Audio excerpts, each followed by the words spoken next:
Ronald read एक सफाई कर्मचारी थे जिन्होंने 25 साल तक एक पेट्रोल पंप पर काम किया। ये अपने फैमिली के पहले बच्चे थे जिन्होंने हाई स्कूल तक पढ़ाई की, जिसका मतलब है 12वीं तक पढ़ना, और साथ ही साथ उन्होंने 17 साल जेपी पेनी में एज अ फ्लोर क्लीनर काम किया। लेकिन 2014 में जब इनका देहांत हुआ 92 की एज में, तो ये न्यूज के हेडलाइन बन गए थे यूएस में। 2014 में 2.8 मिलियन लोग मरे थे यूएस में, लेकिन उनमें से रोनाल्ड रीड ही क्यों मरने के बाद फेमस हो गए, क्योंकि इनके बैंक अकाउंट में कुल $8 मिलियन थे, जिसे अगर आप इंडियन रुपीस में कन्वर्ट करोगे तो वो ऑलमोस्ट बनते हैं 58 करोड़ 32 लाख रुपीस। उन्होंने $2 मिलियन अपने स्टेप किड्स के लिए छोड़ा और बाकी के $6 मिलियन अपने घर के पास एक हॉस्पिटल और लाइब्रेरी को डोनेट कर दिया। अगर आप मेरी ही तरह ये सोच रहे हो कि रोनाल्ड के पास इतने पैसे कैसे आए, तो उन्होंने बस ब्लू चिप स्टॉक्स में इन्वेस्ट किया था और दशकों तक उन्हें कंपाउंड होने दिया, जो $8 मिलियन में कन्वर्ट हो गया। अब आप ये पूछेंगे कि ब्लू चिप स्टॉक्स किसे कहते हैं, तो ब्लू चिप स्टॉक्स उन स्टॉक्स को कहते हैं जो ब्लू चिप कंपनीज द्वारा इशू किया जाता है। ब्लू चिप कंपनीज उन कंपनी को कहते हैं जिनकी मार्केट कैपिटलाइजेशन ज्यादा होती है और साथ ही साथ मार्केट रेपुटेशन भी काफी हाई होती है, जिस कारण उनके शेयर्स के प्राइस भी ज्यादा होते हैं। जैसे इंडिया के ब्लू चिप कंपनीज का कुछ एग्जांपल इस तरह हो सकते हैं, जैसे कि Tata consultancy service limited, HDFC bank limited, Hindustan Unilever limited, Asian paints जैसे ही यूएस मार्केट की ब्लू चिप कंपनीज में रोनाल्ड रीड ने पैसे इन्वेस्ट किए थे, जिससे कि वो मिलियनर बन गए थे। अब मैं आपके साथ एक और रियल लाइफ स्टोरी शेयर करता हूं, जिसका नाम है रिचर्ड फुस्कॉन। रिचर्ड एक एमबीए ग्रेजुएट थे हार्वर्ड यूनिवर्सिटी से, जिन्होंने पढ़ाई पूरी करने के बाद मोलिन लिंच कंपनी में एज अ एग्जीक्यूटिव काम किया, और वो इतने सक्सेसफुल हो गए थे अपने फाइनेंस करियर में, जिस कारण उन्होंने सिर्फ 40 साल की उम्र में रिटायरमेंट ले लिया। उसके बाद फिर वो चैरिटेबल काम करने लगे, लेकिन उन्होंने बहुत सारा लोन ले रखा था अपने ऊपर, और जब 2008 में मार्केट क्रैश किया तो वो बैंकरप्ट हो गए। उन्होंने एक इंटरव्यू में ये कहा कि अब मेरे पास कुछ भी नहीं है। ये दो स्टोरीज अपने आप में यूनिक है, क्योंकि जब हम बात करते हैं डॉक्टर्स की, तो उन्हें बहुत ज्यादा पढ़ाई और प्रैक्टिस करनी पड़ती है, जिससे कि वो किसी भी एक फील्ड में एक्सपर्ट बन सके। जब हम इंजीनियर्स की बात करते हैं तो उन्हें भी एक्सपर्ट बनने में काफी टाइम लगता है, लेकिन जब बात आती है फाइनेंस की, तो इवन हार्वर्ड ग्रेजुएट भी कंगाल हो सकता है और बस एक सफाई कर्मचारी भी करोड़पति बन सकता है। और आज मैं जिस बुक की समरी आपके साथ शेयर करने जा रहा हूँ, उसने मेरी लाइफ तो बदल दी है, और मेरा वादा है आपसे, अगर आपने इस वीडियो को पूरा देख लिया तो आपकी लाइफ भी बिल्कुल चेंज हो जाएगी। जिस बुक की मैं समरी आपके साथ शेयर करने जा रहा हूँ वो है the psychology of money, timeless lessons on wealth, grid and happiness, जिसे लिखा है मॉर्गन हाउसल ने। ये एक ऐसी अनोखी बुक है जिसे मैं बार बार पढ़ता हूँ, क्योंकि मेरे लिए ये one of the best book है सारे कैटेगरीज में। तो इस वीडियो को बिल्कुल भी मिस ना करें, क्योंकि इस वीडियो में मैं वो सारे स्ट्रैटेजीज आपके साथ शेयर करने वाला हूँ जो मैंने इस बुक से सीखी है। इंडिया में फाइनेंशियल एजुकेशन की बहुत कमी है, और मेरा गोल इस चैनल से यही है कि मैं 10,000 लोगों की हेल्प करूं उन्हें फाइनेंशियल फ्रीडम अचीव करने के लिए। और इस वीडियो से मैं एक और स्टेप अपने सपने की तरफ आगे बढ़ रहा हूं। मुझे इंडिया को सबसे अमीर देश बनते देखना है, जिसके लिए मैं वीडियोस की लेंथ पे कभी भी कॉम्प्रोमाइज नहीं करता हूं। तो नमस्ते दोस्तों, आप सभी का स्वागत है बुक पिलो यूट्यूब चैनल पर, जहां पर हर संडे आपको मिलते हैं हाई क्वालिटी बुक समरी। तो पहला लेसन जो मैंने इस बुक से सीखा वो है people are not crazy, their financial past history with money shapes their life. यानी कोई भी व्यक्ति किसी भी तरह का फाइनेंशियल डिसीजन लेता है तो ये उसके पास्ट के ऊपर डिपेंड करता है, और हम पैसे के बारे में क्या सोचते हैं वो बिल्कुल डिफरेंट होता है दुनिया कैसे सोचती है पैसे के बारे में। ऑथर कहते हैं people do crazy things with money but no one is crazy, यानी लोग बहुत सारी गलत डिसीजन लेते हैं पैसों के बारे में, लेकिन इसका ये मतलब नहीं है कि उन्हें पैसों की समझ नहीं है। हम लोग डिफरेंट जनरेशन में पैदा हुए हैं, हमें डिफरेंट सोच रखने वाले पेरेंट्स पालते हैं जिनकी खुद की इनकम डिफरेंट होती है, जो खुद डिफरेंट इकोनॉमी में पैदा हुए हैं। जॉब मार्केट अलग अलग कंट्री की बहुत डिफरेंट होती है, और साथ ही साथ लक बहुत बड़ा फैक्टर प्ले करता है किसी के भी लाइफ में। यानी अगर कोई व्यक्ति जो इंडिया में पुअर क्लास परिवार में पैदा हुआ है, उनकी सोच बिल्कुल डिफरेंट होगी हम अगर कंपेयर करें दूसरे परिवार की जो यूरोप में हाई क्लास में पैदा हुए हैं। जो गरीबी में पैदा हुए हैं उनके लिए फाइनेंशियल रिस्क लेना मुश्किल है, कंपेयर करें उस व्यक्ति के बारे में जो एक बूमिंग इकोनॉमी में पैदा हुआ है और वो अच्छे पैसे कमाता है। वो शायद अपने पैसों के साथ रिस्क ले सकता है, लेकिन एक गरीब व्यक्ति नहीं ले सकता। अगर आप उस जनरेशन में पैदा हुए हो जहाँ पर इंडिया की इकोनॉमी बहुत ज्यादा वीक थी और इन्फ्लेशन भी काफी हाई था, तो शायद आप स्टॉक मार्केट में इन्वेस्ट ना करो। कंपेयर करें अगर आज की इकोनॉमी से, जहाँ पर ज्यादा से ज्यादा लोग आज स्टॉक मार्केट में इन्वेस्ट करने में इंटरेस्टेड हैं। तो इससे हमें एक बहुत ही यूनिक पॉइंट ऑफ व्यू समझ में आता है कि कोई भी व्यक्ति गलत नहीं है, क्योंकि जो भी फाइनेंशियल डिसीजन वो लेते हैं उनके लिए वो परफेक्ट डिसीजन होता है, जिससे आप शायद एग्री ना करो, क्योंकि दोनों के एक्सपीरियंस डिफरेंट है पैसों के बारे में। अमेरिका में सबसे ज्यादा पैसे लोग लॉटरी टिकट में लगाते हैं, जो movies, video games, sports event और बुक्स को कंबाइन करने के बाद भी लॉटरी टिकट में ज्यादा पैसे लगते हैं। और आप शायद ये नंबर सुनकर थोड़ा चौंक भी जाओ। ऑन एन एवरेज एक अमेरिकन $412 खर्च करता है लॉटरी टिकट पे, जो इंडियन रुपीस में आता है अप्रॉक्स 30,000 रुपए साल के। यानी 40% से ज्यादा अमेरिकन के पास $400 की इमरजेंसी फंड भी नहीं है, लेकिन वो $412 लॉटरी टिकट पे स्पेंड करते हैं। ये बहुत ही यूनिक है। इतने सारे अमेरिकन एक ऐसी जगह पैसे डाल रहे हैं जिसमें जीतने के चांस बिल्कुल ही कम है। शायद 10 लाख में एक व्यक्ति लॉटरी जीतता होगा, लेकिन उन लोगों के इंटरव्यू लेने के बाद जो कंक्लूजन निकला, क्यों इतने लोग लॉटरी टिकट पे अपने पैसे खर्च करते हैं, क्योंकि उन्हें ये लगता है कि जो भी जॉब वो कर रहे हैं वो लॉन्ग टर्म करने से भी वो अमीर नहीं बन सकते, और ना ही उनके पास कोई ऐसी अनोखी आइडिया या स्किल है जो उन्हें मिलियनियर बना सकती है। मोस्ट ऑफ द टाइम वो पेचेक टू पेचेक सर्वाइव करते हैं, जिसका मतलब होता है जितना इनकम है उतने ही खर्चे हैं। अगर वो एक महीना काम ना करे तो शायद वो बिल्कुल रोड पे आ जाएंगे। इसीलिए लॉटरी टिकट उनके लिए एक पॉजिटिव सपना है जो उन्हें ये बिलीव कराती है कि वो अपनी इस गरीबी से छुटकारा पा सकते हैं। हो सकता है कि आप इससे एग्री ना करो, क्योंकि आपकी फाइनेंशियल नॉलेज और एक्सपीरियंस अलग है बाकियों से। ऑथर इसलिए हमें कहते हैं कि किसी को भी जज नहीं करना चाहिए, क्योंकि उनकी फाइनेंशियल एजुकेशन आपसे बहुत डिफरेंट है, और आपको जो पता है पैसों के बारे में शायद उन्हें नहीं पता है, और जो उन्हें पता है वो शायद आपको नहीं पता है। लेसन नंबर 2 है जो मैंने इस बुक से सीखा, वो है importance of luck and risk to achieve financial success. Author कहते हैं कि लक और रिस्क दोनों भाई हैं। ये दोनों ही एक ऐसी सच्चाई है जो हमें बिलीव करनी पड़ेगी, क्योंकि ये दोनों ही मैटर करता है एक व्यक्ति के हार्डवर्क के बाद। जैसे ऑथर बिल गेट्स की स्टोरी शेयर करते हैं कि कैसे बिल गेट्स सक्सेसफुल बने। बिल गेट्स एक लौते हाई स्कूल में पढ़ रहे थे पूरे दुनिया में, जिसके पास एक कंप्यूटर था 1968 में। स्कूल का नाम था लेक साइड स्कूल, जो सियाटल में था, जो एक सिटी है वॉशिंगटन में। जिसके teacher mister Bill Dougall world war 2 के नेवी पायलट थे। उस स्कूल में वो मैथ्स और साइंस पढ़ाया करते थे। उनका ये मानना था कि किताबी नॉलेज तो ठीक है, लेकिन एक व्यक्ति तभी स्किल्ड बनता है जब उसके पास प्रैक्टिकल नॉलेज और एक्सपीरियंस भी हो। तो उन्होंने अपने प्रिंसिपल से बात करके एक टेलीटाइप मॉडल 30 कंप्यूटर लीज पे लिया। पूरे यूएस के कॉलेजों में भी इतना एडवांस कंप्यूटर नहीं था जो बिल गेट्स के स्कूल में था, जिससे जब वो सिर्फ क्लास 8 में थे तभी उन्होंने अपने फ्रेंड पॉल एलन के साथ एक्सपर्ट बन गए कंप्यूटर प्रोग्रामिंग में। और आज माइक्रोसॉफ्ट कंपनी एक $1 ट्रिलियन कंपनी बन चुकी है, जिसे उन्होंने अपने फ्रेंड एलन के साथ शुरू किया था। अगर हम क्विक एक मैथ्स करें तो 1968 में 303 मिलियन हाई स्कूल एज बच्चे थे पूरे दुनिया में, जिसमें से 18 मिलियन बच्चे थे यूएस में। उन 18 मिलियन बच्चों में सिर्फ 300 बच्चे लेक साइड स्कूल में जाते थे। तो हम कैलकुलेट कर सकते हैं कि 303 मिलियन में से सिर्फ 300 बच्चों के पास एक्सेस था एक कंप्यूटर का, यानी एक बच्चा 1 मिलियन में कंप्यूटर यूज कर सकता था, और बिल गेट्स उसी 300 बच्चों में थे। तो यहाँ पे लक डेफिनेटली मैटर करता है, और बिल गेट्स ये कहते हैं कि अगर मेरे स्कूल में कंप्यूटर नहीं होता तो आज माइक्रोसॉफ्ट भी नहीं होता। तो ऑथर हमें ये कहते हैं कि किसी के फाइनेंशियल सिचुएशन को कभी हमें जज नहीं करना चाहिए, क्योंकि हो सकता है कि उन्हें कभी वो अपॉर्चुनिटी ही नहीं मिली कि वो अमीर बन सके, और जो व्यक्ति अभी अमीर है उन्होंने उस अपॉर्चुनिटी को सही ढंग से इस्तेमाल किया जिससे उन्हें सक्सेस मिली। लेकिन किसी को भी कभी भी अपने पैसों पर घमंड नहीं करना चाहिए, क्योंकि लक का दूसरा भाई है रिस्क। तो कभी भी उस व्यक्ति के साथ ऐसा हो सकता है जिससे वो अपने सारे पैसे गवा सकते हैं। उसी तरह अगर आप अभी फाइनेंशियली सिक्योर नहीं है तो आपको निराश भी नहीं होना चाहिए, क्योंकि इसमें आपकी कोई गलती नहीं है। लेकिन साथ ही साथ आपको आने वाले टाइम के लिए बिल्कुल तैयार रहना होगा। जैसे ही आपको कोई अपॉर्चुनिटी मिले तो उसे कैपिटलाइज करना पड़ेगा।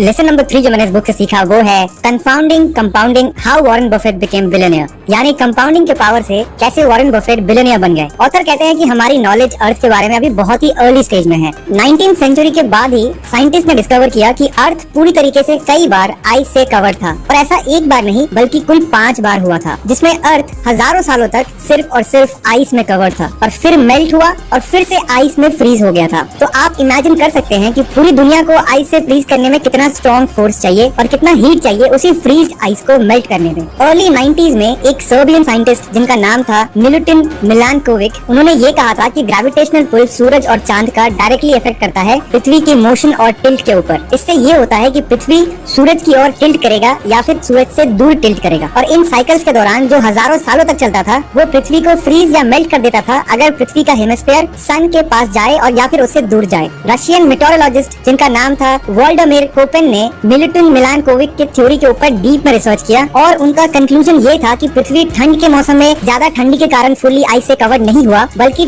ठंडे गर्मियों के मौसम के दौरान जो आइस पहले से फ्रीज हो चुकी थी उनके मेल्ट ना होने के कारण ही पूरा अर्थ कई बार आइस से कवर्ड हो चुका था, और जिसे मेल्ट करने में और ज्यादा स्ट्रॉन्ग हीट चाहिए था जो अर्थ नहीं कर पाया। तो मेरा आपको ये फैक्ट समझाने का मतलब यही था कि कोई भी चीज शुरुआत में बहुत छोटी होती है, लेकिन वक्त के साथ वही चीज स्ट्रॉन्ग और स्टेबल होने लगती है। इसी को कहते हैं कंपाउंडिंग, जिसमें आपके साल के इंटरेस्ट आपके फंड के साथ ऐड हो जाते हैं। उससे ये होता है कि नेक्स्ट ईयर आपके फंड के साथ जो इंटरेस्ट आपने ऐड किया था उस पे आपको इंटरेस्ट मिलने लगते हैं। ऑथर कहते हैं कि वॉरेन बफेट पे 200 से ज्यादा बुक्स लिखी गई हैं कि वो कैसे अमीर बने, लेकिन एक इम्पोर्टेंट चीज जो मैक्सिमम लोग भूल जाते हैं कि वॉरेन बफेट सिर्फ एक कमाल के इन्वेस्टर नहीं, बल्कि वो एक कमाल के इन्वेस्टर हैं जब से वो 10 साल के थे। Main success factor Warren Buffett का यही है कि वो पिछले 70-80 साल से इन्वेस्टिंग कर रहे हैं, और वो बहुत ही बेहतरीन तरीके से स्टॉक्स को पिक करते हैं। अगर अगर उन्होंने सिर्फ 30 साल की उम्र से इन्वेस्टिंग शुरू करी होती और एज 60 में आकर अगर उन्होंने रिटायर ले लिया होता तो उनकी कुल नेटवर्थ होती $12 मिलियन।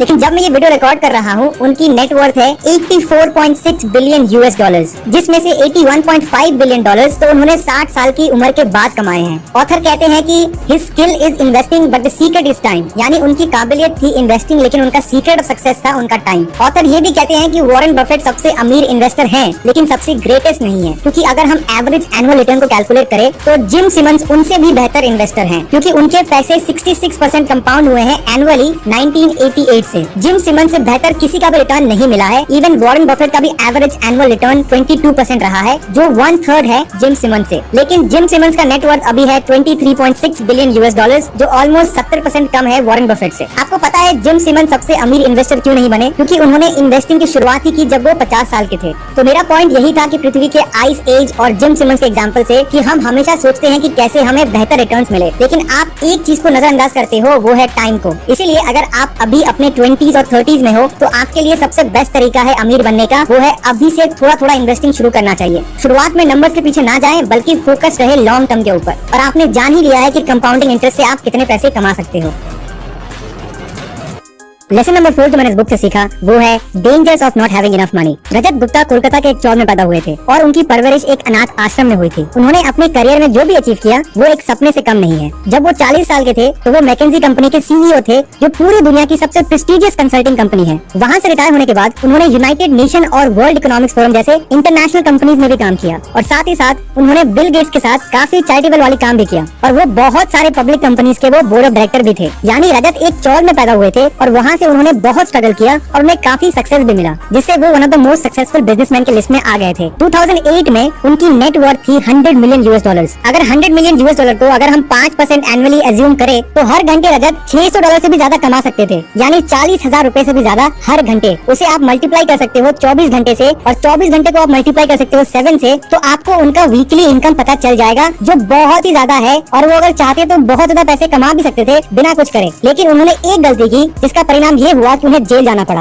रजत गोल्डमैन सैच्स के बोर्ड ऑफ डायरेक्टर में थे और 2008 के फाइनेंशियल क्राइसिस में गोल्डमैन सैच्स को काफी लॉस हो रहा था। इसी लॉस से बचने के लिए वॉरेन बफेट ने $5 बिलियन गोल्डमैन सैच्स में इन्वेस्ट करने के बारे में डिसीजन लिया। क्योंकि रजत बोर्ड ऑफ डायरेक्टर में थे, उन्हें ये न्यूज पब्लिक से पहले पता चल गया, तो उन्होंने अपने फ्रेंड राज को फोन किया और इस न्यूज के बारे में उन्हें कहा, जिससे राज ने इमीडिएटली गोल्डमैन सैच्स के 1,75,000 शेयर्स खरीद लिए। और जैसे ही वॉरेन बफेट और गोल्डमैन सैच्स का न्यूज बाहर आया तो गोल्डमैन सैच्स के शेयर्स की वैल्यू बहुत ज्यादा हाई हो गया। इसी इनसाइडर टिप के कारण रजत और राज को $17 मिलियन का फायदा हुआ, जिस कारण उन्हें जेल हो गया इसी इनसाइडर ट्रेडिंग की वजह से। और इससे रजत और राज दोनों का करियर और रेपुटेशन बहुत ज्यादा खराब हो गया। अब सवाल ये आता है कि क्यों रजत ने ये इलीगल काम किया। अगर हम बात करते हैं एक बहुत ही गरीब व्यक्ति की और उसके पास और कोई चॉइस ही नहीं है क्राइम करने के अलावा, तो ये एक जस्टिफाइड है और हमें समझ में भी आता है। लेकिन रजत, जिनके पास इतना कुछ था, पैसा, रेपुटेशन, करियर, और वो और पैसे कमाने के लिए इन सभी चीजों को दाव पे लगा दिया। क्योंकि ऑथर कहते हैं कि रजत ने ऐसा इसीलिए किया क्योंकि he had no sense of enough, यानी वो संतुष्ट हो ही नहीं पाए थे अपने पैसों से। इसीलिए ऑथर कहते हैं कि सबसे मुश्किल फाइनेंशियल स्किल है अपने एक्सपेक्टेशंस को कम करना पैसों के मामले में, अगर आपको खुश रहना है तो। ऑथर कहते हैं कि अगर आप एक मोर मनी मेंटालिटी में फंस गए तो आपके पास चाहे जितने भी पैसे हो, उससे आप कभी खुश नहीं हो सकते। सोशल कंपैरिजन ही सबसे बड़ा प्रॉब्लम है यहाँ। रिसेंटली IPL ऑक्शंस हुए, तो मान लेते हैं कि अगर एक नया प्लेयर किसी टीम में आता है 2 करोड़ रुपए के कॉन्ट्रैक्ट से और उसी टीम में सबसे महंगा प्लेयर की प्राइस रही है 15 करोड़ रुपए, तो वो अगर अपने आप को कंपेयर करने लगे सबसे महंगे प्लेयर से, तो हो सकता है कि उसका परफॉर्मेंस पे वो असर पड़ सकता है और वो इसी माइंडसेट की वजह से कभी खुश नहीं रह पाएगा। तो इस कॉन्सेप्ट से मैंने ये सीखा, जब जितनी जरूरत है उतने पैसे कमा लेने के बाद खुश रहने पे फोकस करना चाहिए, ना कि बल्कि ज्यादा पैसे, ज्यादा शोहरत के पीछे भागना चाहिए, क्योंकि ये एक ऐसी रेस है जिसका कभी भी फिनिशिंग पॉइंट है ही नहीं। पांचवा और आखिरी लेसन जो मैंने इस बुक से सीखा वो है getting wealthy versus staying wealthy. हजारों तरीके हैं अमीर बनने के और हजारों बुक्स भी अवेलेबल है कि कैसे अमीर बन सकते हैं, लेकिन ऑथर कहते हैं कि बहुत बड़ा डिफरेंस है अमीर बनने में और लगातार अमीर रहने में। यहाँ ऑथर 2 इन्वेस्टर की स्टोरी शेयर करते हैं कि क्यों अमीर रहना मुश्किल है अमीर बनने से। जैसे Livermore greatest stock market trader थे अपने वक्त के। उनका जन्म 1877 में हुआ था और वो एक प्रोफेशनल ट्रेडर बन गए थे जब मैक्सिमम लोगों को पता भी नहीं था कि स्टॉक मार्केट नाम का कोई चीज एग्जिस्ट करती भी है। 30 साल की एज तक उनका नेटवर्थ बन गया था $100 मिलियन से भी ज्यादा। 1929 अक्टूबर में जब मार्केट क्रैश किया तो मैक्सिमम शेयर्स की वैल्यू 75% से भी कम हो गया था और ये चीज लिवरमोर ने पहले ही गेस कर लिया था, जिस कारण मार्केट क्रैश होने से पहले ही उन्होंने अपने सारे शेयर्स बेच दिए थे। इससे ये हुआ कि उन्होंने $3 बिलियन सिर्फ एक दिन में बनाया। तो बेसिकली यूएस का सबसे वर्स्ट डे में जेसी लिवरमोर ने $3 बिलियन कमाए और पूरे दुनिया में one of the most richest man भी बन गए। और वही एक और इन्वेस्टर थे इब्राहिम जर्मनस्काई के नाम से, जो एक multi millionaire real estate developer थे जिन्होंने 1920s में बहुत सारे पैसे कमाए थे। और उस वक्त इकोनॉमी काफी बूम स्टेज में थी, तो बाकी बिजनेसमैनों की तरह उन्होंने भी अपने सारे पैसे स्टॉक मार्केट में लगा दिए थे। और जब मार्केट क्रैश हुआ तो वो ये सदमा सह ही नहीं पाए और उन्होंने अपनी जान ले ली। तो अक्टूबर 1929 के मार्केट क्रैश ने जेसी लिवरमोर को रिचेस्ट मैन बना दिया पूरे दुनिया में। वही इब्राहिम जर्मनस्काई ने अपनी जान दे दी। इस इंसिडेंट के बाद जेसी लिवरमोर को बहुत ही ज्यादा ओवर कॉन्फिडेंस आ गया अपने ऊपर और उन्होंने फिर से अपने सारे पैसे स्टॉक मार्केट में लगा दिए और उन्होंने काफी ज्यादा पैसे लोगों से भी उधार ले लिया था। लेकिन 1933 में उन्होंने अपने सारे पैसे गवा दिए स्टॉक मार्केट में और उन्होंने भी इब्राहिम जर्मनस्काई की तरह अपनी जान ले ली। तो यहाँ ऑथर एक इंटरेस्टिंग पर्सपेक्टिव रखते हैं कि दोनों जेसी लिवरमोर और इब्राहिम जर्मनस्काई अमीर बनने में काफी अच्छे थे, लेकिन अमीर रहने में दोनों ने ही फेल किया। पैसे कमाना मुश्किल है, लेकिन लगातार पैसे कमाते रहना उससे भी ज्यादा डिफिकल्ट है। ऑथर कहते हैं कि अगर उन्हें पैसों को एक सिंगल वर्ड में डिफाइन करना है तो उसे वो सर्वाइवल के नाम से डिफाइन करेंगे। वैसे पैसे कमाने के लिए आपको रिस्क लेना पड़ेगा और एक पॉजिटिव माइंडसेट रखनी पड़ेगी और साथ ही साथ मार्केट में उतरना पड़ेगा, लेकिन लगातार पैसे बनाने के लिए आपको उसका ठीक उल्टा करना पड़ेगा। आपको शायद बहुत बार रिस्क लेने की जरूरत ही नहीं है, आपको थोड़ा नेगेटिव भी होना पड़ेगा। तो जो भी आपने कमाया है उसका कुछ परसेंटेज आपके लक की वजह से भी हुआ है और ये कभी भी आपसे छिन सकता है। दो रीजंस हैं कि क्यों सर्वाइवल मेंटालिटी काम करता है आपको हमेशा अमीर रखने में। पहला रीजन है कि बहुत बार आपको इतना सक्सेस मिल जाता है कि आप भूल ही जाते हो कि ये सब कुछ छिन भी सकता है आपसे और आपको अपनी आंखें खुली रखनी है अगर आपको सर्वाइव करना है इस कॉम्पिटिटिव दुनिया में। और दूसरा रीजन है सर्वाइवल मेंटालिटी काम करता है क्योंकि इससे आपको समय मिलता है कि आप कंपाउंडिंग के पावर को समझ सको। अगर वॉरेन बफेट टिके नहीं रहते तो शायद उनके पास इतनी वेल्थ नहीं होती आज। यहाँ ऑथर लॉन्ग टर्म सर्वाइवल पे फोकस करने को कहते हैं, जिसमें कई बार अप्स एंड डाउन होंगी ही, लेकिन आपको एक लॉन्ग टर्म स्ट्रेटेजी के साथ आगे बढ़ना होगा। इसको आपको करने का 3 सिंपल मेथड है। पहले आपको ज्यादा रिटर्न पे फोकस नहीं करना है, बल्कि आपको फाइनेंशियली अनब्रेकेबल बनने में फोकस करना है, क्योंकि जब आपको कोई तोड़ नहीं सकता तो आप लॉन्ग टर्म तक बिजनेस में रहेंगे और कंपाउंडिंग का बेनिफिट भी आपको मिलेगा। जैसे जब बुल मार्केट चल रहा होता है, यानी स्टॉक्स का प्राइस ऊपर हो रहा होता है, तो इन्वेस्टर ये सोचते हैं कि कैसे मैं फटाफट स्टॉक्स में इन्वेस्ट करूं जिससे कि मुझे अच्छा रिटर्न मिलेगा। ऑथर कहते हैं कि अगर हम मान भी लेते हैं कि आपको 10% से भी ज्यादा का रिटर्न मिला तो इसके चांसेस बहुत कम है, लेकिन अगर वही आप पैसे अपने पास ही रखते हो तो आपके पूरे पैसे बच जाते हैं। इसीलिए ऑथर का रिकमेंडेशन यही है कि मार्केट फ्लक्चुएशन में पैसे ना इन्वेस्ट करें, क्योंकि ये बहुत ज्यादा रिस्की हो जाता है। आपको लॉन्ग टर्म में कंपाउंडिंग को यूज करना चाहिए, जिसके लिए आपको अपने मन को शांत रखना पड़ेगा। अगर मार्केट ऊपर जा भी रहा है या फिर नीचे भी आ रहा है तो आपको बिल्कुल स्टेबल रहना है। जहाँ पे आपने ऑलरेडी इन्वेस्ट कर रखा है उस पे आपको भरोसा रखना है। दूसरा मेथड है, आपको प्लानिंग करनी पड़ेगी कि आपके प्लान के हिसाब से सब कुछ नहीं होगा, यानी आप जो भी प्लान करेंगे उसका ठीक उल्टा भी हो सकता है। ऑथर कहते हैं कि नो मैटर आप जो भी प्लान करोगे वो एग्जैक्टली नहीं होने वाला है। 20 साल 30 साल की प्लानिंग हमेशा गलत ही होती है। अगर आपका ये प्लान नहीं है कि थोड़ा ऊपर नीचे हो सकता है, लेकिन एग्जैक्टली वो नहीं होगा जो आपने सोच रखा है, तो आप ज्यादा खुश रहेंगे। आपको ये अज्यूम करना है कि अगर 8% रिटर्न आपको नहीं भी मिला अगले 10 सालों तक, आपको सिर्फ 4% ही मिला, तब भी आपको खुश रहना चाहिए। तीसरा मेथड है सर्वाइवल मेंटालिटी के लिए कि वो आपको एक ऐसी पर्सनालिटी बनानी होगी जो दोनों ऑप्टिमिस्टिक है फ्यूचर के बारे में और साथ ही साथ पैरानॉइड भी है। आपको ये बिलीव कराना होगा खुद को कि कुछ चीजें ऐसी भी होंगी जिस कारण मैं अपने गोल तक नहीं पहुंच पाऊंगा। ऑप्टिमिज्म का मतलब होता है कि आपको ये बिलीव है कि सब कुछ अच्छा ही होगा फ्यूचर में, लेकिन सेंसिबल ऑप्टिमिज्म उस बिलीव को कहते हैं जब कुछ चीज आपके फेवर में होंगी, जिस कारण अगर कुछ बुरा भी हुआ तो आप बिल्कुल ठीक रहोगे। शॉर्ट टर्म लॉस का ये मतलब नहीं है कि आपको लॉन्ग टर्म में बेनिफिट नहीं मिलेगा। ऑथर एक एग्जाम्पल से समझाते हैं कि 20 साल की उम्र तक 50% से ज्यादा सिनेप्टिक कनेक्शन एक व्यक्ति के खत्म हो जाते हैं अगर कंपेयर करे उसी व्यक्ति को 2 साल की उम्र तक, लेकिन इससे फायदा ही मिलता है उसे। एक 20 साल का व्यक्ति डेफिनेटली ज्यादा स्मार्ट होता है कंपेयर करे अगर 2 साल के बच्चे से। ऑथर यहाँ कोट करते हैं कि destruction in the face of progress is not only possible but an efficient way to get rid of excess. मुझे पता है कि ये थोड़ा कॉम्प्लिकेटेड हो गया है सभी के लिए, लेकिन शॉर्ट में मैं आपको समझाऊं तो ऑथर ये मीन कर रहे हैं कि हमें ऑप्टिमिस्टिक तो होना ही चाहिए कि जिससे जो भी आपने इन्वेस्ट किया है वो बढ़िया रिटर्न लेके देगा, लेकिन उसी ऑप्टिमिज्म में आपको रियलिस्टिक भी होना पड़ेगा कि अगर सक्सेस नहीं भी मिली और अगर आपको फेलियर भी मिला तो उससे आप अपनी जिंदगी में कुछ इफेक्ट नहीं आने दोगे। तो अगर इस वीडियो को समराइज करें तो हम सभी ने सबसे पहले ये सीखा, यानी कोई व्यक्ति क्रेजी नहीं है पैसों के बारे में, बल्कि उनकी हिस्ट्री क्या रही है पैसों के बारे में, ये मैटर करता है कि वो पैसे को कैसे यूज करेंगे। दूसरा लेसन जो हमने सीखा, importance of luck and risk, और कैसे कई बार आपने सब कुछ सही किया लेकिन आपके लक के कारण आपको वो रिजल्ट नहीं मिला, इसीलिए हम सभी को किसी को भी जज नहीं करना चाहिए। तीसरा लेसन जो हमने सीखा आज, कंपाउंडिंग इंटरेस्ट के बारे में सीखा कि कैसे वॉरेन बफेट बिलियनियर बन गए कंपाउंडिंग इंटरेस्ट के पावर से। चौथा लेसन जो हमने सीखा कि कैसे ज्यादा पैसे ना होने की माइंडसेट की वजह से रजत गुप्ता उन्हें जेल जाना पड़ा अपने इनसाइडर ट्रेडिंग की वजह से। और आखिरी लेसन जो हमने आज सीखा, अमीर बनने में और लगातार अमीर रहने में बहुत ज्यादा फर्क होता है। मैं आप सभी को रेकमेंड करूंगा कि अगर आपको कोई भी बुक नहीं पढ़नी है पैसों के बारे में, तो बस आप इस बुक को खरीद लीजिए, क्योंकि ये लिटरली बेस्ट बुक है फाइनेंस के ऊपर। अगर आपने इस वीडियो से कुछ भी नया सीखा तो लाइक जरूर करिए, अपने फैमिली और फ्रेंड्स के साथ भी ये वीडियो जरूर शेयर करिए।